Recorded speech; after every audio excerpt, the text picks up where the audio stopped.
I was with my son's dad at the time, and we wasn't married.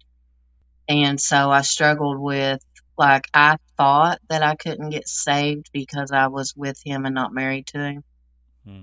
So I knew I wanted to be saved again. And I loved going to church, and I would see people at church, and I would think, man, I want to be like that. I want to have what they have. Mhm.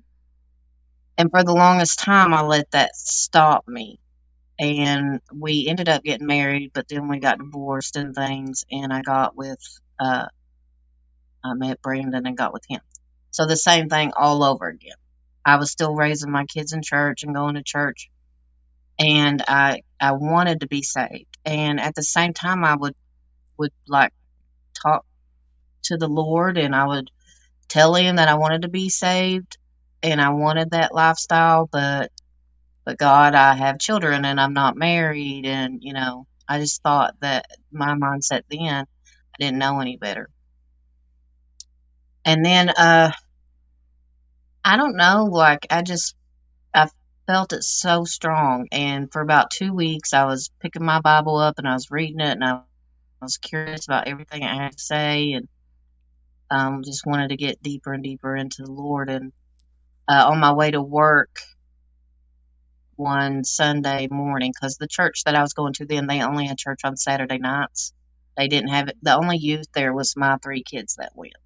So they didn't have like a Sunday school or anything. And I was driving to work, and a song I loved, I was listening to on my CD player in my Yeah. car. Yeah. Like, you don't have those anymore. Right.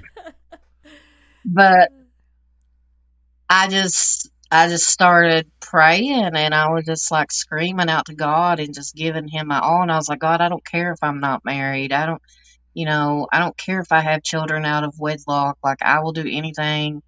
And I was just praying and screaming to him, and because I just couldn't take it anymore. It was so heavy on me. Yeah.